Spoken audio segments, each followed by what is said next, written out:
¿te imaginas morir por un festín? Adolf Fredrik, rey de Suecia, lo hizo en el siglo XVIII. Su banquete final fue épico y fatal. Descubre la historia completa de su muerte por exceso. Suscríbete y activa la campana para no perderte nada. Prepárate para una historia de reyes, banquetes y consecuencias inesperadas. Hablaremos de Adolf Federico, rey de Suecia en el siglo XVIII, un monarca que amaba la buena vida, especialmente la buena mesa.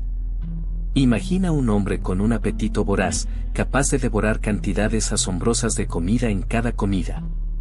Su gusto por los manjares era legendario, y su pasión por la gastronomía, casi una obsesión. Su dieta era, para decirlo suavemente, poco saludable. Hablamos de platos copiosos, repletos de delicias ricas en grasas y azúcares.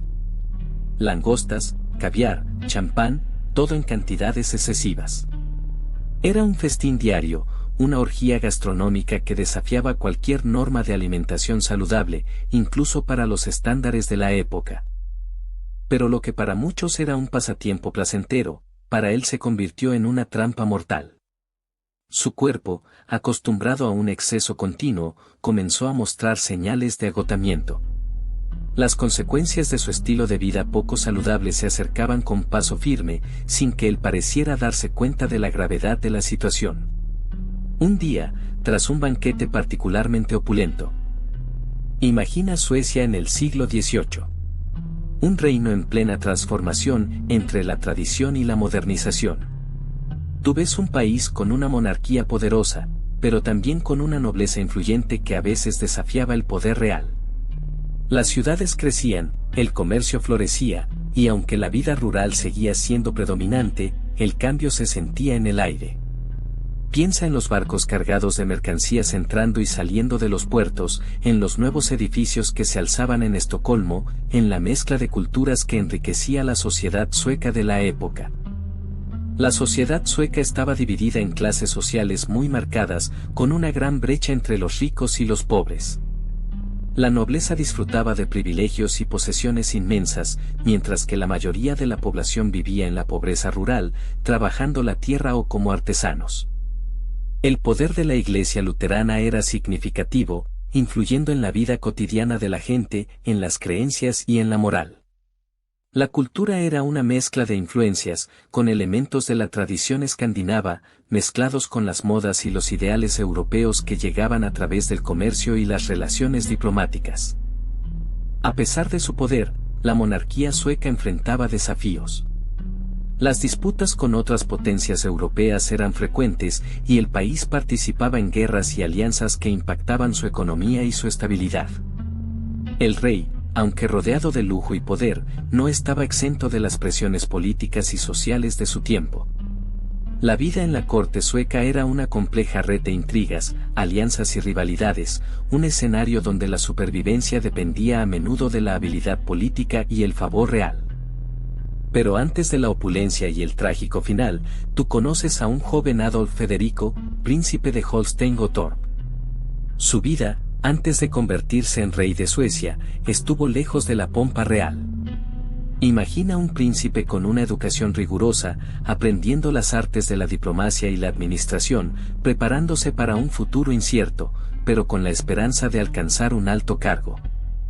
Su ascenso al trono no fue un camino fácil. Fue una compleja danza política, un delicado equilibrio de alianzas y negociaciones.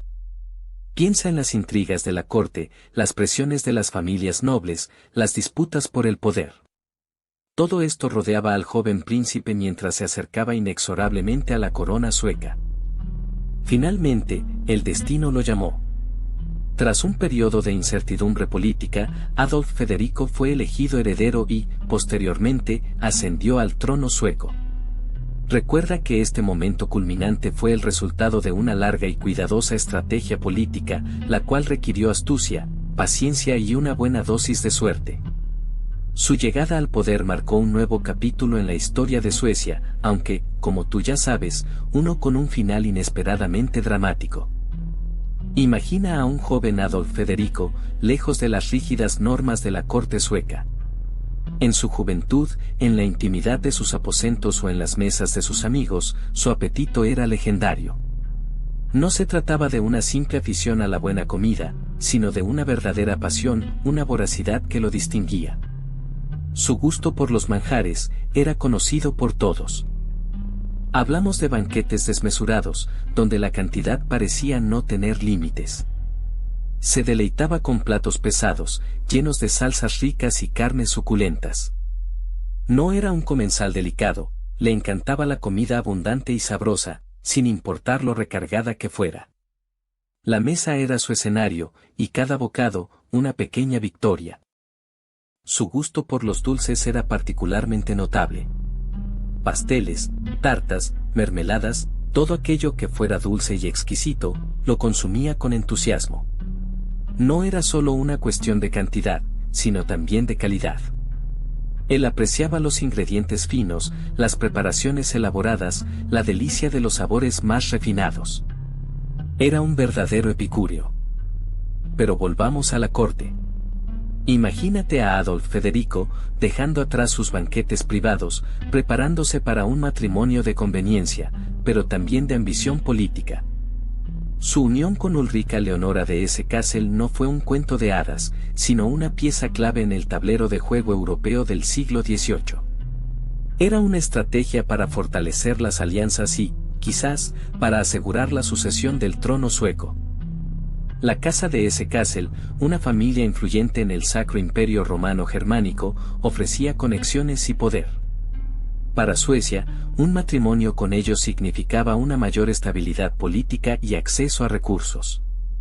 Para Adolf Federico, significaba un paso más hacia el trono, aunque quizás no el tipo de romance que él hubiese deseado. Piensa en las negociaciones, los tratados, las cartas selladas con cera. Toda una maquinaria diplomática en movimiento para unir a dos casas reales. Fue un matrimonio arreglado, sí, pero que tuvo consecuencias de largo alcance para la historia de Suecia. Un enlace que, en cierto modo, selló el destino del futuro rey. Y así, tras la boda, llegó el momento. Adolf Federico se convirtió en rey, pero no con el poder absoluto que quizás soñaba. Su reinado, aunque corto, estuvo marcado por la lucha constante con el Riksdag, el parlamento sueco.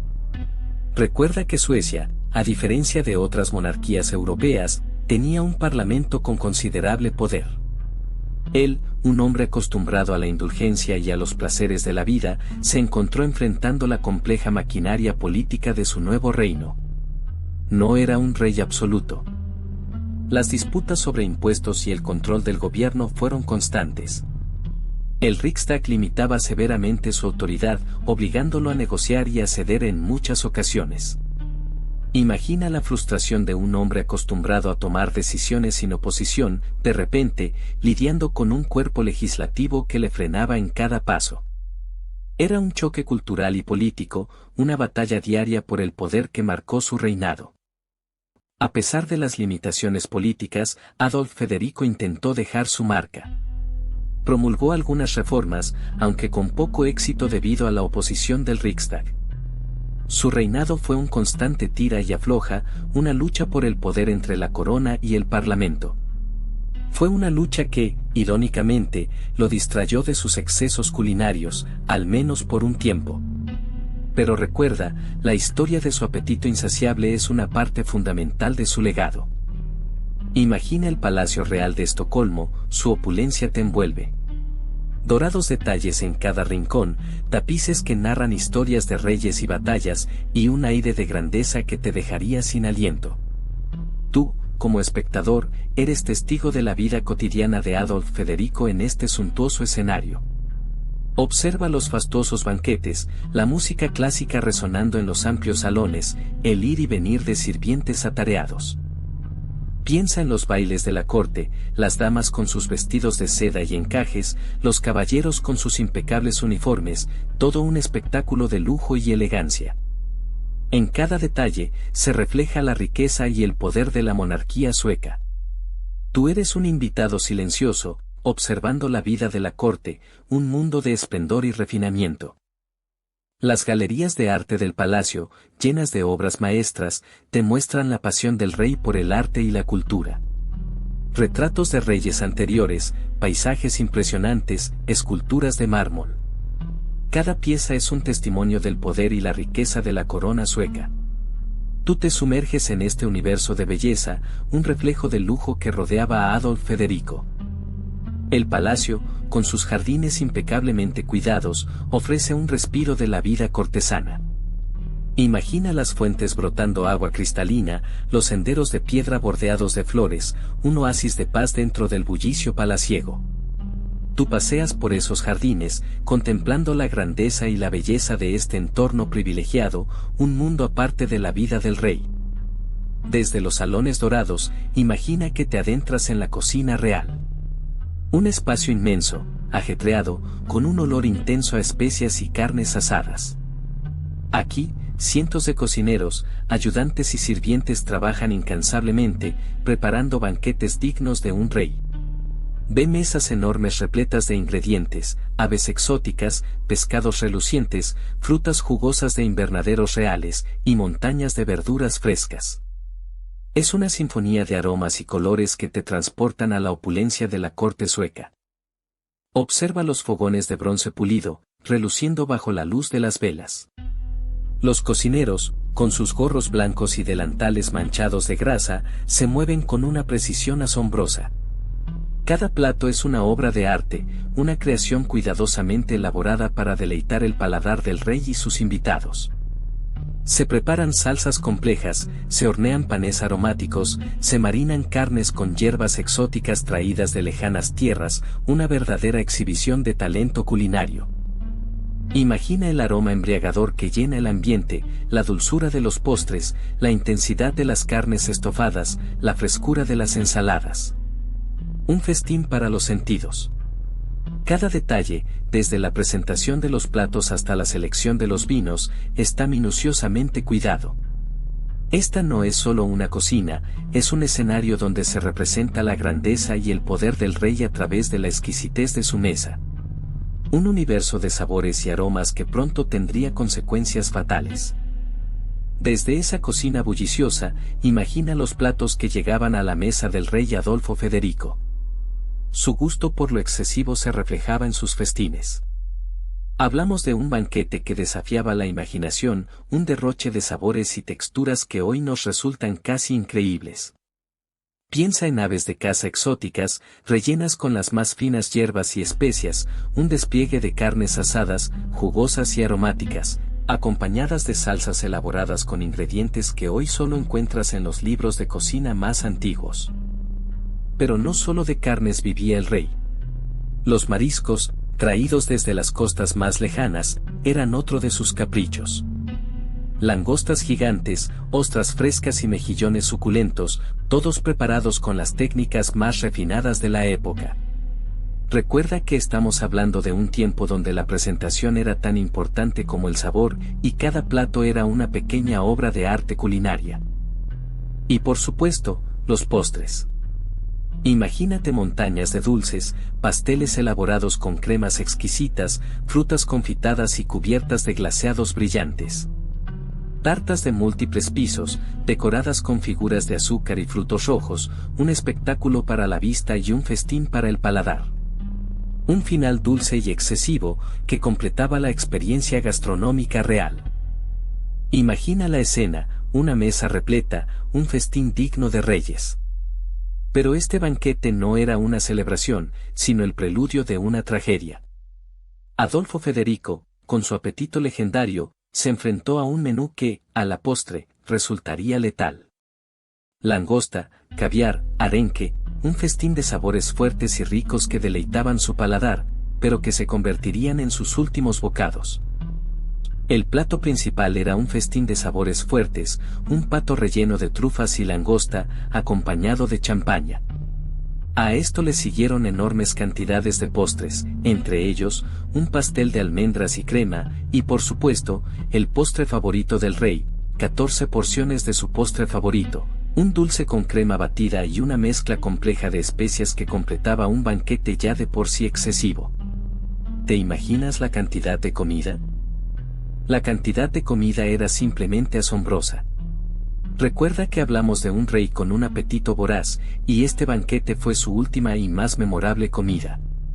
Su cuerpo, acostumbrado a los excesos, se rindió ante la avalancha de manjares. Un banquete que, en lugar de celebrar la vida, selló su destino. La combinación de platos, la cantidad desmesurada, y posiblemente alguna intolerancia, desencadenaron una serie de eventos que culminarían en una trágica muerte. Un banquete de proporciones épicas se extendía ante ti. Langostas, rojas y brillantes, yacían en platos de porcelana, sus tenazas amenazantes. El aroma del mar se mezclaba con el dulzor embriagador del cava, servido en copas de cristal tallado. Y entre las langostas, pequeños camarones, casi invisibles, se escondían, esperando ser descubiertos por el voraz apetito del rey. Adolfo Federico, con su mirada fija en la montaña de manjares, se abalanzó sobre la comida. La langosta, con su carne firme y su sabor intenso, fue devorada con gusto. El cava, espumoso y refrescante, bajaba por su garganta con cada bocado. Los pequeños camarones, casi una nota al pie del festín, desaparecían con la misma rapidez. Pero esa combinación, aparentemente deliciosa, se convertiría en su sentencia de muerte. La rica carne de la langosta, el alcohol del cava, y la cantidad de comida ingerida en tan poco tiempo, comenzaron a causar estragos en su sistema. Un cóctel mortal que, sin que él lo supiera, preparaba el final de su reinado. Imagina la opulencia de esa mesa, tú, como observador privilegiado. No era solo una comida, era una declaración de poder, una demostración del estatus de Adolfo Federico. En la Suecia del siglo XVIII, la comida no era simplemente sustento, sino un símbolo de riqueza y posición social. El acceso a ingredientes exóticos como las langostas, importadas a un alto coste, era un lujo reservado a la élite. Piensa en la cantidad de personas que trabajaron para preparar ese festín: cocineros, criados, pescadores, una cadena de trabajo que reflejaba la estructura social jerárquica. La abundancia en la mesa del rey contrastaba fuertemente con la escasez que sufría gran parte de la población. La comida, por tanto, era un indicador de la desigualdad social imperante. La ceremonia misma de la comida era un ritual, un espectáculo cuidadosamente orquestado. Cada plato, cada bebida, cada detalle estaba cargado de significado. No era solo comer, era participar en una elaborada puesta en escena que reafirmaba el poder y la autoridad del monarca. Un banquete como este no era solo una comida, sino una representación política. Pero esa opulencia tuvo un precio. Día tras día, Adolfo Federico se entregaba a banquetes desmesurados. Recuerda esa imagen de la mesa repleta, platos desbordantes. Ahora imagina el efecto en su cuerpo. Las consecuencias del exceso empezaron a hacerse visibles: un aumento de peso preocupante, un cansancio constante que lo alejaba de sus deberes reales. Su salud, antaño robusta, se deterioraba a pasos agigantados. Los médicos de la corte, alarmados por su estado, intentaban en vano controlar su apetito voraz. Era como si el rey estuviese atrapado en un círculo vicioso, donde el placer momentáneo de la comida se convertía en una carga insoportable para su cuerpo. La indigestión se convirtió en su compañera inseparable. Dolores abdominales intensos, náuseas constantes. Su cuerpo, sometido a un estrés continuo, ya no podía procesar la cantidad de comida que ingería. Cada bocado, antaño un deleite, se convertía ahora en un tormento. Tu estómago se encoge al imaginar lo que sucedió después. Un dolor punzante, agudo, comenzó a apoderarse de su cuerpo. No era una simple indigestión, era un ataque brutal a su organismo, una respuesta visceral a la desmesura de la comida ingerida.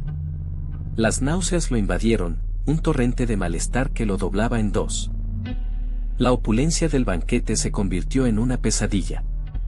El dolor se intensificó, extendiéndose como una ola por todo su cuerpo. Cada respiración se convertía en un suplicio, un recordatorio del daño infligido. La fiebre se apoderó de él, un fuego que consumía su fuerza. La debilidad lo invadió, robándole la energía vital. Sus extremidades se sentían pesadas, como si estuvieran llenas de plomo. El rey, acostumbrado al poder y al lujo, se encontraba ahora indefenso, a merced de un dolor que lo sometía implacablemente. La respiración se le hacía cada vez más difícil, entrecortada y superficial. La noticia se propagó como la pólvora. En la opulenta corte sueca, la alegría de la reciente celebración se transformó en un silencio helado, roto solo por los susurros de pánico. Tú mismo puedes imaginarlo, la opulencia de los salones reales se veía ahora opacada por una sombra de muerte inminente. Los médicos reales, rostros tensos y preocupados, corrían de un lado a otro, susurrando diagnósticos ominosos. La atmósfera se cargaba de una tensión palpable. El aire mismo parecía vibrar con la incertidumbre. El destino del rey, y con él, el futuro de Suecia, pendía de un hilo. La reina, pálida y con los ojos llenos de lágrimas, se aferraba a la esperanza, mientras que los miembros de la corte, acostumbrados a la pompa y el lujo, se veían enfrentados a la cruda realidad de la mortalidad. El pánico, silencioso pero omnipresente, se apoderaba de todos, creando una atmósfera sofocante en el palacio real. Imagínate la escena, el rey, pálido y jadeante, rodeado de médicos reales en sus lujosas habitaciones. Sus rostros, iluminados por las velas, reflejan una mezcla de preocupación y desesperación. Tú, observador privilegiado, ves cómo intentan desesperadamente aliviar su sufrimiento. Sangrías, purgas, enemas. Remedios comunes de la época que, en lugar de ayudar, se convierten en un cruel recordatorio de la ineficacia de la medicina del siglo XVIII. Los médicos, con sus pelucas empolvadas y sus batas de terciopelo, se afanan con sus instrumentos. Sus manos, expertas en la anatomía de la época, realizan procedimientos que hoy nos resultan crueles e ineficaces. Pero para ellos, eran las mejores herramientas disponibles. Observa cómo, a pesar de sus esfuerzos, el estado del rey empeora inexorablemente. La muerte parece acechar en cada respiración. El aire se vuelve denso, cargado de un olor a medicinas y a desesperación. Cada intento por salvar al monarca resulta en vano. Ves cómo la angustia se apodera de los médicos reales, conscientes de que están ante un fracaso inevitable. Sus rostros, antes marcados por la concentración profesional, ahora reflejan el peso de su impotencia frente a la inminente muerte del rey. La escena es un silencioso testimonio del límite de la ciencia médica de aquel tiempo. Tú, observando la escena, te preguntas qué podían hacer esos médicos. Sangrías, la solución a cualquier mal según la medicina de la época. Imaginas al rey, ya débil, con una nueva incisión en el brazo, la sangre fluyendo, en un intento desesperado por equilibrar los humores, según su entendimiento. Una práctica que, lejos de aliviarlo, probablemente lo debilitó aún más. Luego, intentaron purgas. Bebidas nauseabundas, llenas de hierbas y extractos vegetales con la intención de limpiar su sistema, pero que en realidad solo provocaron más vómitos y deshidratación. Era una época en la que se creía que los males provenían de una acumulación de toxinas en el cuerpo. Entre los remedios más extraños, se encontraban las sanguijuelas. Esas criaturas chupadoras de sangre, colocadas sobre su piel, en un intento por extraer la enfermedad. Un tratamiento que, sin duda, agravó su situación, debilitando aún más su ya precario estado de salud. Para ti, es difícil imaginar esos métodos curativos. Y así, día tras día, el rey recibía tratamientos que, en lugar de curarlo, lo acercaban inexorablemente a su final. La medicina del siglo XVIII, con sus teorías erróneas y sus métodos crueles, se convirtió en un factor clave en la muerte del emperador. Tú, como espectador, te das cuenta de la ineficacia de estos remedios. ¿Te imaginas la escena? El rey Adolf Fredrik, pálido y debilitado, yace en su cama, la opulencia del palacio sueco contrastando brutalmente con su agonía. El aire se llena de un silencio tenso, roto solo por el jadeo irregular de su respiración. Sus ojos, antes brillantes de poder, ahora están velados por la debilidad, reflejando el final de su reinado y de su vida. Los médicos, impotentes ante la gravedad de la situación, solo pueden observar su sufrimiento. El dolor se apodera de él, un dolor que va más allá del físico, un dolor que refleja la tristeza de una vida concluida demasiado pronto, una vida marcada por el exceso y la falta de moderación. Sus últimas horas son un torbellino de sensaciones confusas, entre el delirio y la angustia, una mezcla de arrepentimiento y resignación. El peso de su corona, una vez símbolo de poder, ahora se siente como una carga insoportable. El tiempo se estira, cada segundo se convierte en una eternidad. La muerte se acerca, lenta e inexorable, como una sombra que se alarga en la penumbra de la habitación. A tu alrededor, la atmósfera se carga de una tensión palpable, una expectativa silenciosa ante el inminente final. La vida del rey, desbordante en sus excesos, se apaga lentamente, dejando tras de sí un legado de advertencia. De repente, un espasmo recorrió su cuerpo. Tú ves cómo sus ojos, antes vidriosos y apagados, se abren de par en par, reflejando un terror silencioso ante la inminencia de la muerte. Su respiración, ya entrecortada, se detiene por completo. El silencio del palacio se vuelve aún más profundo, más ominoso, mientras la vida se escapa del monarca. La escena es dramática, casi irreal. Un instante antes, estaba ahí, agonizando, y ahora, ya no. La muerte lo ha sorprendido de manera repentina e inesperada, en medio de la opulencia y el lujo que lo rodeaban, dejando a todos en un silencio atónito. El rey, conocido por su apetito desmedido, ha encontrado su fin de una forma tan abrupta como contradictoria. El final llega con una rapidez desconcertante. No hubo un largo declive, ni una agonía prolongada. Simplemente, se desvaneció. La opulencia de su entorno, que durante tanto tiempo había sido sinónimo de su reinado, ahora sirve como un telón de fondo fúnebre para su inesperada partida. Una muerte silenciosa, inesperada, que deja un vacío en el palacio y en la historia de Suecia. Su muerte, tan repentina e inesperada, sumió a la corte sueca en el caos. Tú ves cómo la noticia se propaga como la pólvora, dejando tras de sí un silencio aturdido, roto solo por los susurros y las miradas nerviosas de los cortesanos. La opulencia habitual de la corte palidece ante la sombra de la muerte del rey, un vacío que se siente en cada rincón del palacio. El heredero al trono, Adolfo Federico, un joven príncipe, se ve de pronto inmerso en la pesada responsabilidad de gobernar. Su juventud e inexperiencia se contraponen a la gravedad de la situación, y tú percibes la incertidumbre en su mirada mientras intenta asumir el control de un reino en shock. La muerte del rey también trajo consigo una inestabilidad política. Tú eres testigo de las intrigas palaciegas, las alianzas que se rompen y se forjan, y la lucha por el poder que empieza a gestarse entre las diferentes facciones de la corte. El futuro del reino pende de un hilo, incierto y amenazante. Más allá del palacio, el pueblo llora a su rey. Tú observas cómo la noticia de su muerte llega a las calles, generando conmoción y preocupación. La incertidumbre sobre el futuro del reino se extiende a todos los niveles de la sociedad, generando una atmósfera de inquietud y temor. Pero la historia de Adolf Federico no termina con su último bocado. Su reinado, aunque corto, dejó una huella en la política sueca. Recuerda que su muerte abrió paso a una nueva era, marcando un punto de inflexión en la relación entre la monarquía y el poder de la nobleza.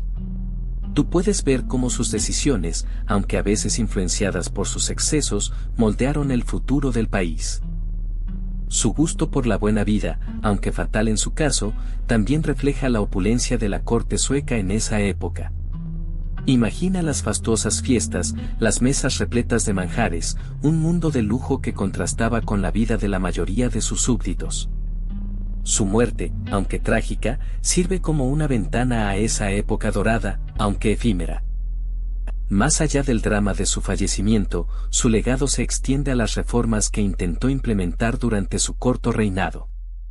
Aunque no todas tuvieron éxito, sus esfuerzos reflejan un intento de modernizar la administración y la economía sueca. Piensa en él no solo como un rey que murió por exceso, sino como un personaje histórico complejo, con aciertos y errores. Su historia, contada a través de los años, se ha convertido en una advertencia y también en una fascinante anécdota histórica. Es una historia que nos recuerda la fragilidad de la vida y la complejidad de los personajes históricos. ¿Y tú, qué piensas del legado de este rey que murió por comer demasiado? La muerte de Adolf Federico dejó un vacío en el trono sueco, y la sucesión no estaba exenta de complicaciones. Tú sabes que su hijo, Gustavo III, era el heredero natural, pero su juventud y la inestabilidad política del momento generaron incertidumbre. La nobleza sueca, siempre ávida de poder, observaba con atención cada movimiento, esperando la oportunidad de influir en la nueva era que se avecinaba. El futuro de la corona pendió de un hilo, dependiendo de las alianzas y las intrigas que se tejían en las sombras de la corte. Gustavo III, aún un joven príncipe, tuvo que navegar con cautela las aguas turbulentas de la política sueca. Su ascenso al trono no estuvo exento de desafíos, la oposición a su reinado era palpable, y la sombra de su padre, muerto de manera tan peculiar, se cernía sobre él. Debía demostrar su valía como gobernante y ganarse la confianza de un reino dividido, lleno de facciones nobles con sus propias agendas y ambiciones. ¿Podría el joven rey consolidar su poder y asegurar la estabilidad de la corona? La sucesión al trono no se resolvió simplemente con la coronación de Gustavo III.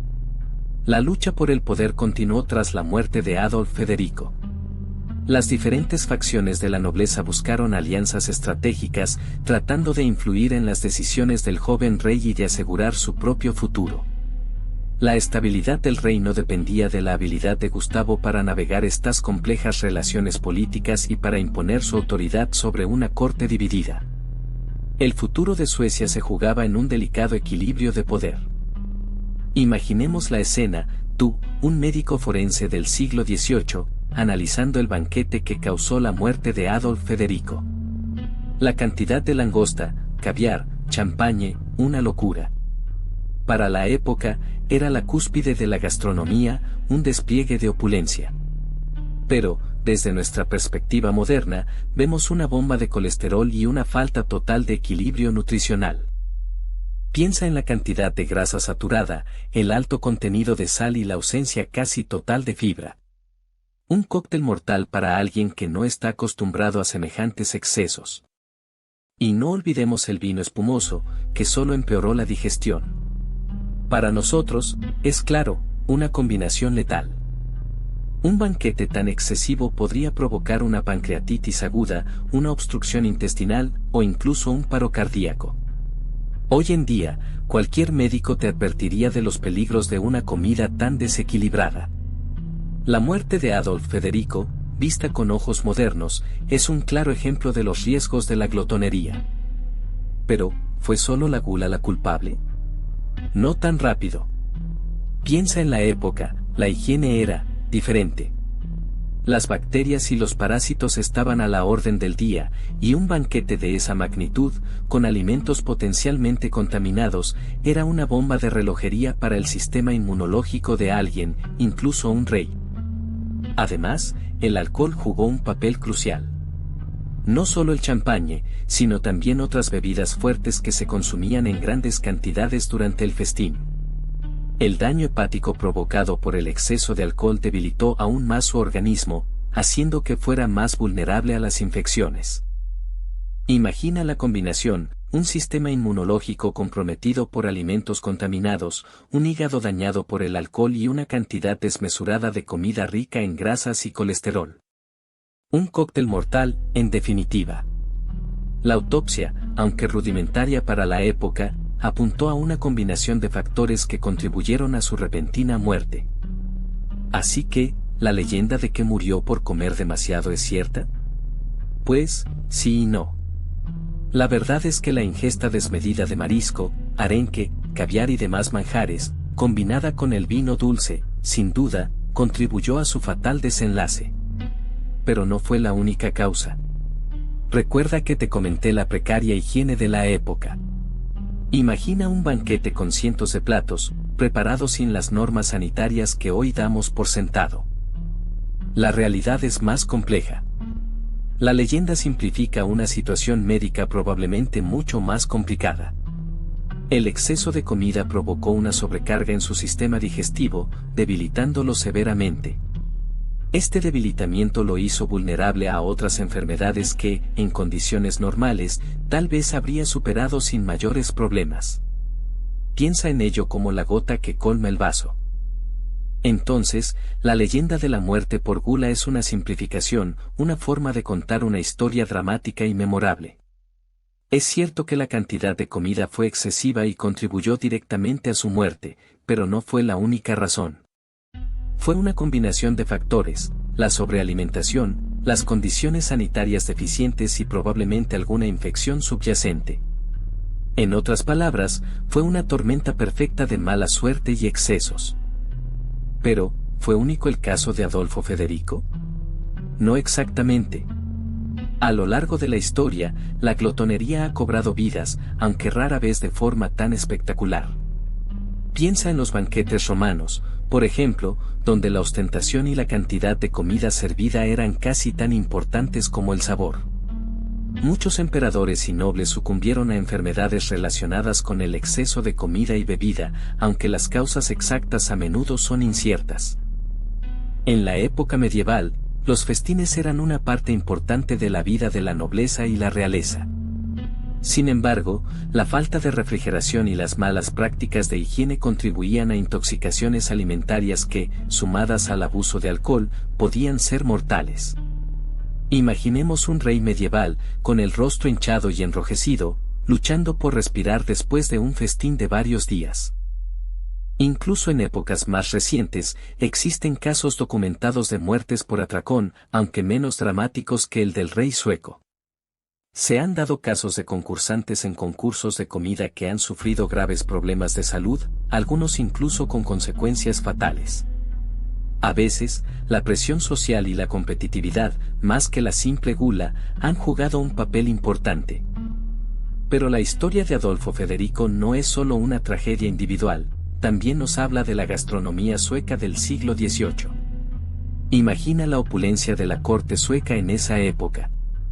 Piensa en los banquetes fastuosos, con platos repletos de carnes, pescados y postres elaborados, una clara muestra de la influencia de la cocina francesa, que estaba muy de moda en toda Europa. La cocina tradicional sueca, por su parte, se basaba en productos locales, abundantes pescados del Báltico, carnes de caza y verduras de temporada. Pero la llegada de nuevas ideas y productos desde el continente europeo, especialmente de Francia, transformó la mesa de la nobleza sueca, introduciendo técnicas refinadas y una mayor sofisticación en la presentación de los platos. El consumo excesivo de comida rica y elaborada, como el que acabó con la vida de Adolfo Federico, era una práctica común entre la élite europea de la época. En Suecia, la influencia francesa se tradujo en una adopción de técnicas culinarias más complejas y el uso de ingredientes exóticos, lo que aumentaba el atractivo de los banquetes reales pero, en ocasiones, con consecuencias fatales. Piensa en la Europa del siglo XVIII, una época de opulencia y excesos en las mesas de la nobleza. Imagino banquetes interminables con platos elaborados, repletos de carnes, pescados y aves adornadas con salsas ricas y complejas. Se usaban especias exóticas, traídas de lejanas tierras, para dar un toque de distinción a cada manjar. Para ti, el festín era una demostración de poder y estatus. El azúcar, un producto de lujo, era indispensable en postres y bebidas. Se consumía en cantidades inmensas, en pasteles, tartas, y en el delicioso chocolate que se tomaba con leche o agua. La cultura del café, que ya estaba en auge, era un ritual social importante, especialmente en las cortes europeas. Para ti, cada bocado era una experiencia sensorial, un espectáculo para los sentidos. Pero no todo era lujo. Para la mayoría de la población, la comida era mucho más sencilla y humilde. Pan, cereales, verduras de temporada y legumbres formaban la base de su alimentación. La carne era un lujo que solo podían permitirse en ocasiones especiales. La vida era dura, y la alimentación reflejaba las desigualdades sociales de la época. Para ti, la diferencia entre la opulencia de la corte y la austeridad del pueblo era abismal. Pero imagínate la medicina de entonces, muy diferente a la que conoces. En el siglo XVIII, la comprensión del cuerpo humano era bastante limitada. Las teorías médicas se basaban en ideas antiguas, como los humores, y los tratamientos eran, a menudo, tan extraños como ineficaces. Se creía que las enfermedades eran un desequilibrio de estos humores, y las sangrías, purgas y vomitivos eran comunes. Recuerda que las autopsias eran poco comunes, así que la comprensión de la anatomía y la fisiología era superficial. No había antibióticos, ni vacunas, ni siquiera una comprensión clara de la higiene. Las infecciones eran un peligro constante, y muchas veces, el tratamiento empeoraba las cosas. Para ti, un simple corte podría ser una sentencia de muerte. Además de la falta de conocimiento científico, existían muchas creencias populares y supersticiones que influían en el tratamiento de las enfermedades. Se recurría a remedios caseros, a curanderos y a prácticas que hoy nos parecen extrañas, incluso peligrosas. La fe en la intervención divina también jugaba un papel importante. En resumen, la medicina del siglo XVIII era un campo lleno de incertidumbres. Piensa en la Suecia del siglo XVIII, un país con una monarquía poderosa, pero también con una corte llena de intrigas y rivalidades. La muerte de Adolf Federico, aunque aparentemente por causas naturales, se convirtió en un evento con importantes consecuencias políticas. Su repentino fallecimiento dejó un vacío de poder que muchos querían llenar. Su hijo, Gustavo III, era joven y ambicioso. La sucesión no estaba exenta de desafíos. Había facciones en la corte que veían en la muerte del rey una oportunidad para fortalecer su propia posición y, quizás, incluso para desafiar el poder de la corona. La estabilidad del reino pendía de un hilo. La muerte del rey, además, ocurrió en un momento de tensión internacional. Suecia estaba inmersa en complejas relaciones con otras potencias europeas y la inestabilidad interna podía ser aprovechada por sus enemigos. Gustavo III, recién coronado, tuvo que navegar con cautela estas aguas turbulentas, tratando de consolidar su poder y proteger los intereses de la nación.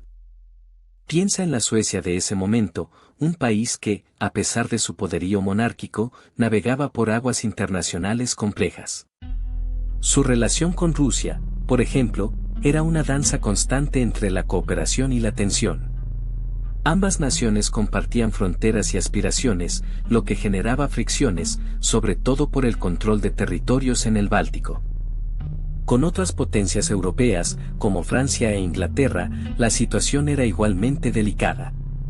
Suecia buscaba mantener un equilibrio, evitando alianzas demasiado comprometedoras que pudieran arrastrarla a conflictos mayores.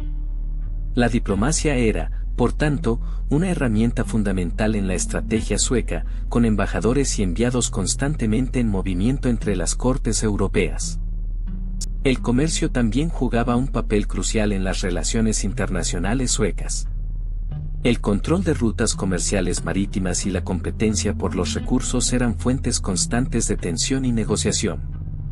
Suecia necesitaba asegurar el acceso a mercados y materias primas, lo que la obligaba a navegar con cuidado entre las grandes potencias, buscando mantener su independencia y prosperidad económica. En resumen, la Suecia del siglo XVIII se movía en un tablero internacional complejo, donde la supervivencia y la prosperidad dependían de una hábil navegación entre alianzas, rivalidades y conflictos. La muerte de Adolfo Federico, aunque por causas internas, ocurría en un contexto internacional marcado por estas dinámicas que influían directamente en la estabilidad y el futuro del reino. Pero la vida, incluso en un palacio, seguía su curso. Tras la muerte del rey Adolfo Federico, tú te encontrarás con la reina Luisa Ulrica, una mujer fuerte y con una personalidad compleja, que se vio de repente en una posición de enorme influencia. Imagínate, el luto real, los protocolos de la corte, las intrigas políticas, todo eso mientras ella lidiaba con la pérdida de su marido. Su relación con su hijo, el futuro Gustavo III, no fue siempre sencilla. Un joven ambicioso que buscaba su propio camino en la política sueca. Ella, por su parte, intentaba mantener el control, guiada por su propia ambición y la necesidad de proteger el legado de su difunta familia. La corte se dividía entre los que la apoyaban y quienes veían en ella una amenaza. A pesar de la tristeza y las presiones políticas, Luisa Ulrica continuó desempeñando su papel como reina viuda con firmeza. Su influencia en la corte, aunque sutil a veces, era innegable. Ella seguía tejiendo sus propias estrategias, buscando la mejor manera de asegurar el futuro de su dinastía y su posición en la historia de Suecia. Su legado, más allá del luto, se convertiría en un tema de debate durante años. Pero, ¿cómo era percibido Adolfo Federico por su pueblo? A diferencia de la imagen de rey austero y sobrio que cultivaban muchos monarcas de la época, él era conocido por su apetito desmesurado. Se decía que sus banquetes eran legendarios, no por su elegancia, sino por la cantidad desbordante de comida que se servía. Imagino que para ti, la idea de un rey que se preocupaba más por llenar su estómago que por los asuntos de Estado, puede resultar curiosa, ¿verdad? Las crónicas de la época lo pintan como un hombre de gran envergadura física, con una predilección por los manjares más ricos y abundantes. No se trataba solo de comer mucho, sino de hacerlo con un gusto por lo exagerado, por la abundancia desmesurada. Su imagen pública, quieras o no, quedó asociada a esta afición excesiva, convirtiéndose en una especie de leyenda popular. Esta imagen, aunque quizás no perjudicara su reinado de forma directa, sí contribuyó a forjar una percepción particular de su persona. Un rey que amaba la buena mesa, sin duda, pero también un rey que, a ojos de algunos, parecía más preocupado por sus placeres personales que por las necesidades de su reino. ¿Te imaginas las conversaciones en las tabernas, los comentarios entre la gente común sobre el apetito del rey? Así que, ¿cómo recuerda la historia a Adolfo Federico? Pues, aunque su reinado fue corto, su muerte, tan extravagante como su vida, lo convirtió en leyenda. Imagina, un rey que se muere por comer demasiado. Es una historia que se cuenta y se recuerda generación tras generación. La imagen de un monarca entregado a los placeres de la mesa, contrastando con la austeridad esperada de la época, se grabó en la memoria colectiva sueca. Su muerte se convirtió en una especie de anécdota popular, una historia que se contaba en las tabernas y en los hogares. No era solo la cantidad de comida, sino la variedad, langostas, caviar, champagne, una orgía culinaria que terminó trágicamente. Piensa en cómo esa imagen, esa leyenda de un rey que se atiborró hasta morir, trascendió las fronteras del palacio y se convirtió en parte de la identidad popular. Claro que, con el tiempo, la imagen de Adolfo Federico se ha ido matizando. Ya no se le recuerda solo como el rey glotón, sino como un personaje complejo, con sus virtudes y defectos. Pero esa muerte por exceso sigue siendo la anécdota más recordada, la que lo convirtió en un rey peculiar, memorable, un personaje que trasciende el simple hecho histórico para convertirse en un símbolo de los excesos y sus consecuencias. Una historia que aún hoy sigue cautivando. Piensa en ello, un banquete desmesurado, una sucesión de platos ricos y pesados, un exceso que acabó con la vida de un rey. Adolfo Federico nos deja una lección amarga, pero valiosa. Su historia nos recuerda la importancia del equilibrio, la necesidad de moderación en todos los aspectos de la vida, no solo en la comida. No se trata solo de evitar la obesidad o las enfermedades, aunque eso es una consecuencia evidente. Se trata de la sabiduría de encontrar un punto medio, de disfrutar de los placeres de la vida sin dejar que nos consuman. ¿Cuántas veces tú mismo has caído en la tentación de excederte? Reflexiona sobre ello. La historia de Adolfo Federico nos invita a cuestionar nuestros propios hábitos. ¿Eres de los que se dejan llevar por los impulsos? ¿Priorizas el equilibrio o te dejas arrastrar por el exceso? La moderación no es una limitación, sino una herramienta para una vida más plena y saludable, en todos los sentidos. Imagina la escena, un rey, Adolfo Federico, derrotado no por un enemigo en el campo de batalla, sino por su propio apetito insaciable. Su historia es un recordatorio de que incluso los poderosos pueden caer víctimas de sus propios excesos. Un banquete que se convirtió en su tumba, una lección cruel pero efectiva sobre la moderación. Piensa en la ironía, un monarca con todo el poder y los lujos a su disposición, pereció por una debilidad tan humana como la gula. Su muerte, repentina e inesperada, dejó un vacío en la corte sueca y una moraleja para la posteridad. Un final agridulce para un rey que disfrutaba profundamente de los placeres de la mesa. Su historia, aunque trágica, nos sirve como un espejo. Nos recuerda la importancia del equilibrio y la templanza en nuestras vidas. Un exceso, por pequeño que parezca, puede tener consecuencias devastadoras. Adolfo Federico, el rey que murió por comer demasiado, nos dejó un legado inesperado, una advertencia contra la indulgencia. Para que puedas profundizar aún más en la vida y la muerte de Adolfo Federico, te recomiendo consultar varias fuentes históricas. He usado libros especializados en la historia de Suecia del siglo XVIII, en especial biografías reales que detallan las costumbres y la vida cortesana de la época. Ahí encontrarás datos precisos sobre su reinado, sus gustos culinarios y las consecuencias de su voraz apetito. También he recurrido a artículos académicos y revistas especializadas en historia europea. Estas publicaciones ofrecen análisis más profundos sobre las causas de su muerte y su impacto en la historia sueca. Recuerda que la información histórica a veces es contradictoria, así que siempre es bueno comparar varias fuentes. Para las imágenes, he buscado en archivos históricos online y he utilizado imágenes de dominio público que representan la vida en la corte sueca del siglo XVIII. He intentado ser lo más preciso posible en la recreación visual de la época, para que puedas sumergirte en la atmósfera de la época. Recuerda que la veracidad histórica es fundamental en este tipo de contenido. En la descripción del video encontrarás enlaces a todas las fuentes que he utilizado para crear este contenido. Te invito a que las explores y compartas tus propias investigaciones si tienes alguna duda o quieres aprender más. Espero que hayas disfrutado de este viaje al pasado. Sé que muchos os preguntáis sobre el pastel. Sí, ese pastel de camarones fue el culpable. Su ingesta desmedida, junto a otros manjares, sobrecargó su sistema digestivo. Imagino que te preguntas si realmente fue solo el pastel. Bueno, la verdad es que fue una combinación de factores, una especie de tormenta perfecta gastronómica. Otra duda frecuente es si realmente murió en el acto. No exactamente. Sufrió varios días de intenso dolor abdominal, vómitos y una terrible indigestión antes de fallecer. Fue una agonía lenta y desagradable, muy lejos de una muerte rápida e indolora. Y por último, la pregunta que todos quieren saber, ¿qué pasó con el pastel después de su muerte? Bueno, según las fuentes históricas, el pastel no tuvo un final glorioso. La historia de su muerte fue tan memorable que el pastel se convirtió en un símbolo de sus excesos y probablemente acabó en el olvido.